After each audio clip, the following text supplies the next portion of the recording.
बच्चों कैसे हैं? अच्छे हैं ना? चलिए, अच्छा होना भी चाहिए। आज हम पुनः कक्षा 10 एनसीईआरटी की बुक प्रश्नावली 3.3 का क्वेश्चन नंबर 3 से प्रश्न संख्या 1, 2, 3 को लेकर के आया हूं। क्योंकि इसमें प्रश्नों का संपूर्ण विश्लेषण बताया जाएगा, आपको बारीकी से बताया जाएगा, बहुत बेहतर ढंग से बताया जाएगा। अतः वीडियो को बिना स्किप किए हुए आपको शुरू से लेकर अंत तक देखना है। तो चलिए हम बिना समय गंवाए वीडियो की शुरुआत करते हैं, है ना?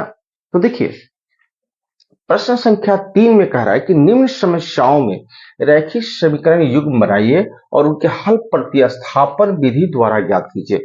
निम्न समस्याओं में रैखिक समीकरण युग्म बनाना है और उनके हल प्रतिस्थापन विधि द्वारा ज्ञात करना है। क्योंकि हमारे पास कुछ समस्याएं दी हुई है, उन समस्याओं का हमको समीकरण बनाना है और समीकरण बना करके हमको उसको हल करना है। इसमें पहला प्रश्न दिया हुआ है कि दो संख्याओं का अंतर 26 है।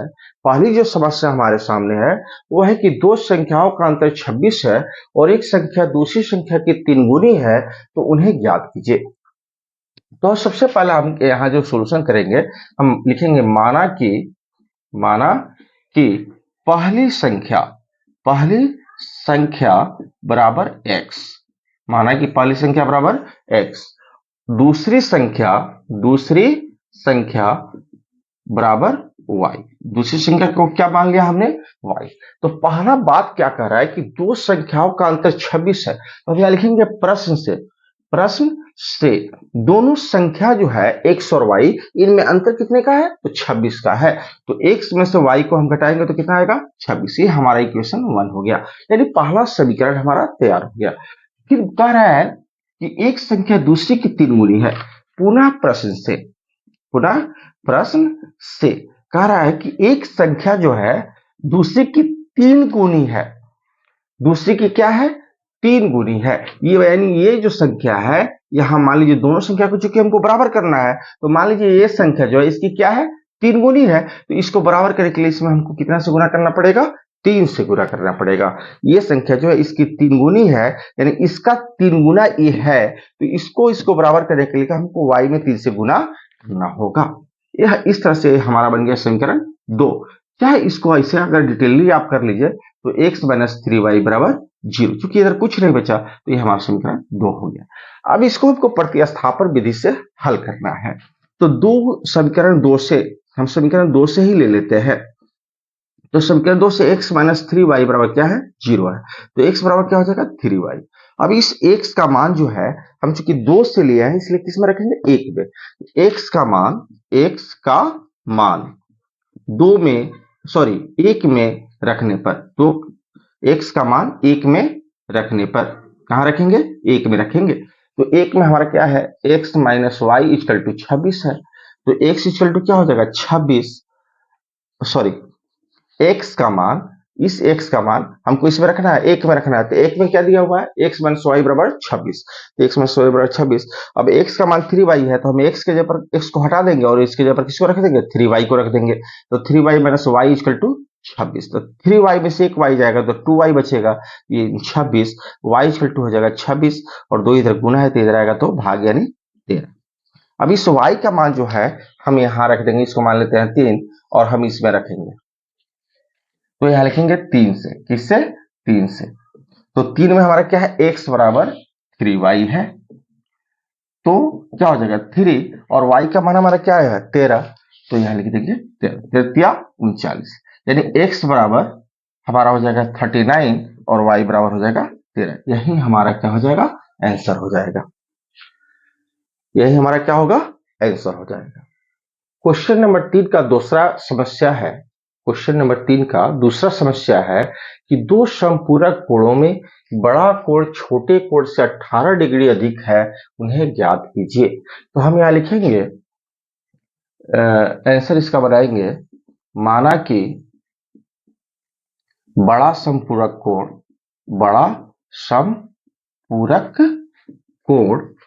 बराबर x तथा छोटा संपूरक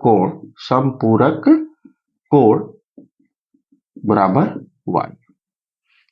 तो संपूरक कोण का मतलब होता है कि वैसे दो कोणों का युग्म जिनको आपस में जोड़ने पर उनका मान 180 डिग्री है। संपूरक का मतलब होता है वैसे दो कोणों का युग्म जिनको जोड़ने पे 180 आता है। तो यहाँ जो है दो संपूरक कोण है, एक बड़ा वाला है x और दूसरा छोटा वाला है y। तो प्रश्न से इन दोनों कोणों को जोड़ने पे हमको कितना आना चाहिए, 180 डिग्री। यदि x plus y equal to 180 degree, ये हमारा इक्वेशन हो गया फर्स्ट। अब पुनः प्रश्न से कह रहा है, पुनः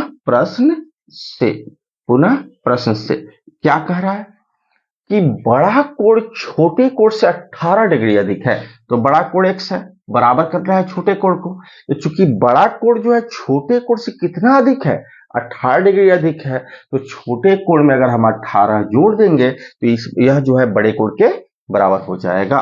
तो x ये प्लस y है, इधर आएगा तो माइनस y बराबर 18। ये हमारा इक्वेशन 2 हो गया। अब चलिए हम यहां लेते हैं समीकरण 2 से, समीकरण 2 से तो x माइनस वाई बराबर है 18। तो x बराबर क्या हो जाएगा, 18 माइनस वाई है, इधर आएगा तो प्लस वाई। ये हमारा, इसको हम 3 मान लेते हैं। अब चूंकि 2 से लिए है तो इसलिए x का मान हम कहां रखेंगे, 1 में रखेंगे। तो एक समीकरण 1 कितना है, तो x प्लस वाई, इसको लिखेंगे x का मान 1 में रखने पर, तो समीकरण 1 क्या है, x plus y equal to 180 degree. तो x का मान हमारा क्या है, 18 प्लस वाई। तो 18 प्लस वाई प्लस फिर y है इक्वल टू 180 डिग्री। तो 18 एक वाई या एक वाई 2 वाई हो गया, तो plus 2 y equal to 180 degree. तो 2 वाई इक्वल टू क्या हो जाएगा, 180 डिग्री। प्लस 18 इधर आएगा तो माइनस 18, क्या हो जाएगा, तो 10 में 60 गया 2, यहाँ 7 बचा, 7 में से गया 6, 162। तो y इक्वल टू क्या हो जाएगा, 162/2, तो क्या हो जाएगा 81 डिग्री। अब इस y का मान जो है हम 3 में रखेंगे। कहां रखेंगे, 3 में रखेंगे। तो हम लिखेंगे 3 से, क्या लिखेंगे, 3 से। तो 3 में क्या है, x बराबर 18 प्लस वाई, 18 प्लस वाई। तो 18 और y का मान हमारा क्या आया हुआ है, 81। क्या है, 81।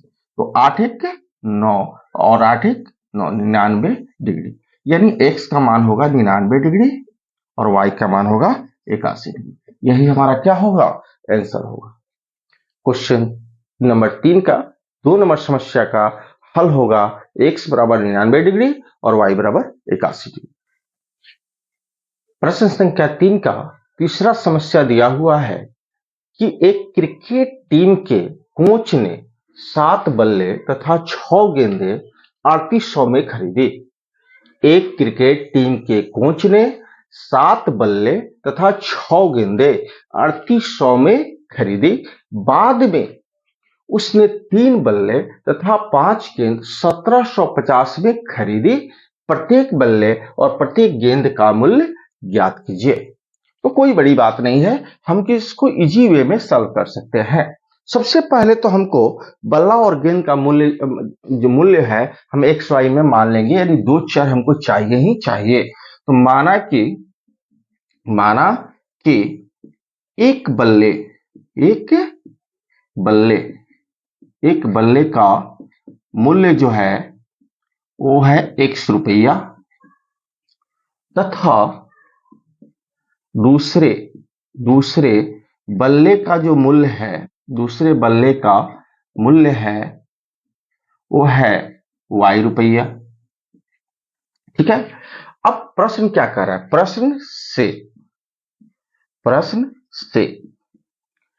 7 बल्ला और 6 गेंद, यानी एक बल्ला का दाम ₹100 है, तो 7 बल्ला का 7x प्लस एक गेंद का दाम अगर ₹Y है तो 6 गेंद का 6Y। दोनों मिलाकर के टोटल कितना हो रहा है, 3800। कितना हो रहा है, 3800। ये हमारा इक्वेशन फर्स्ट हो गया। पुनः प्रश्न से बाद में फिर वही जो है जो कोच है, पुनः क्या कर रहा है, पुनः दोबारा खरीद रहा है 3 बल्ला खरीदा है, तो एक बल्ला x रुपए तो 3 बल्ला 3x प्लस एक गेंद y रुपए तो 5 गेंद 5y। कितना में खरीदा? 1750 में। अब हमको एक बल्ला और एक गेंद का मूल्य ज्ञात करना है। प्रत्येक मतलब होता है एक, ठीक है ना। तो हम क्या करेंगे, समीकरण एक से एक में क्या दिया हुआ है, तो 7x प्लस 6y बराबर 3800। तो 7x बराबर 3800 प्लस 6y इधर आएगा तो माइनस 6y। x बराबर 3800 माइनस 6y, 7 गुना है इधर आएगा तो भाग हो जाएगा। इसको हम मान लेते हैं 3। क्योंकि हम एक से x का मान निकाले हैं, तो इस x का मान हम 2 में रखेंगे। कहां रखेंगे? 2 में। तो x का मान 2 में रखने पर, तो 2 में रखेंगे तो क्या आएगा, 3x प्लस 5y बराबर 1750। 3x प्लस 5y बराबर 1750। 3x प्लस 5y बराबर 1750। तब इस x का मान इतना है, तो हम इस x को यहां से हटाएंगे और इसका जो वैल्यू है ये, इसको यहां पुटअप करेंगे। तो 3 इंटू एक्स का मान क्या है, 3800 माइनस 6y बटा 7 प्लस क्या है 5y बराबर 1750। अब देखिए इससे इसमें गुना करेंगे तो 3 8 24, साथ में 2 3 3 9 2 11 माइनस 6 3 18y बटा 7 प्लस 5y बराबर 1750। एक स्टेप और चले तो 11400 माइनस 18y बराबर 5 35, 35y बटा 7 बराबर 1750। हमने क्या किया, बटा का जोड़ कर दिया है। अब देखिए यहां लिखेंगे 11400 माइनस 18 और माइनस 35 घटाएंगे तो हो जाएगा प्लस 17y।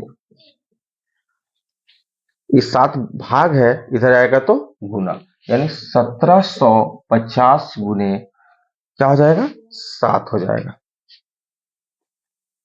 तो 11400 प्लस 17y इक्वल टू 7 शून्य शून्य, 7 पच्छे 35, हाथ में 3, 7 से 49 3 52, हाथ में 5, 7 एक 7 5 52। 17y बराबर 12250, ये प्लस है इधर जाएगा तो माइनस। तो 17y बराबर 0 में से 0 गया 0, 5 में से 0 गया 5, 12 में से 4 गया 8, 11। देखिए 0 में से 0 गया 0, 5 में से 0 गया 5, 12 में से 4 गया 8, ये एक एक खत्म, एक एक खत्म। तो y इक्वल टू क्या हो जाएगा 850, 17 गुना इधर आएगा तो भाग 17 पच्चीस 50। y का मान हमारा आ गया 5। अब उस y के मान को हम इस 3 में रखेंगे। हम यहां लिखेंगे 3 से, क्या लिखेंगे 3 से। तो 3 में दिया है x बराबर 3800 माइनस 6y बटा 7। तो 3800 माइनस 6, y का मान क्या है 5 बटा 7, यानी 3800 माइनस 30 बटा 7 घटाएंगे तो 0 का 0 हो जाएगा, 10 में से 3 जाएगा 7 हो जाएगा, ये बचेगा 7, शायद इतना हो जाएगा बटा 7। अब इसको हम क्या करेंगे, कटाएंगे, 7 पच्चीस 35, 2 है 27, 7 त्रिका 21, 6 7 7 8 56, गलती हो रहा है शायद, सॉरी।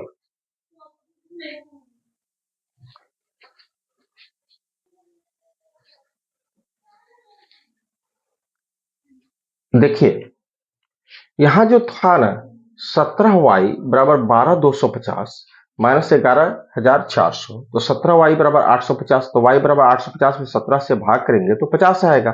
तो अब हम इस y का मान जो है हम इस समीकरण 3 में रखेंगे। कहां रखेंगे, 3 में। तो 3 में हमारा क्या है, x का मान है 3800 माइनस 6y बटा 7। तो 3800 तो हो गया, 6y, 6 लिख दिए, y का मान क्या है 50 है, गुना कर दिए तो 3800 माइनस 6 पचे 300 बटा 7, तो 3800 में से 300 जाएगा तो क्या हो जाएगा 3500 बटा 7, घटाएंगे तो 7 पचे 35 यानी 500। अब हमारा x का मान आ रहा है 500 और y का मान क्या आ रहा है 50, तो हमें लिखेंगे एक बल्ले का मूल्य, एक बल्ले का मूल्य, एक बल्ले का मूल्य। तो हम एक बल्ला का मूल्य क्या माने हुए थे, देख लीजिए 100 रुपया, 100 रुपया माने थे, तो x का मान क्या आ रहा है 500 यानी 500 रुपए, एक बल्ले का मूल्य यानी 500, यानी एक बल्ला की चाहे प्रत्येक बल्ला की ये बात बराबर है। एक गेंद का मूल्य, एक गेंद का मूल्य, एक गेंद का मूल्य हम क्या माने थे, देख लीजिए y रुपया, तो y रुपया यहां लिखेंगे और y का वैल्यू कितना आया हुआ है, तो y का वैल्यू 50 आया है यानी 50 रुपया। एक गेंद का मूल्य कहे चाहे प्रत्येक गेंद का मूल्य कहिए क्या है y रुपया यानी 50 रुपया। तो समस्या 3 में जो है हमारा आंसर आ रहा है कि एक बल्ले का मूल्य होगा 500 और एक गेंद का मूल्य होगा 50 रुपया। इस तरह से हम लोगों ने आज की वीडियो में एक्सरसाइज प्रश्नावली 3.3 का क्वेश्चन नंबर 3 का 1, 2 और 3 को देखा। आई होप आपको वीडियो काफी पसंद आया होगा और अगर पसंद आया है तो जम करके लाइक एंड सब्सक्राइब कीजिए और अपने दोस्तों के पास शेयर करना नहीं भूलिए। Thank you.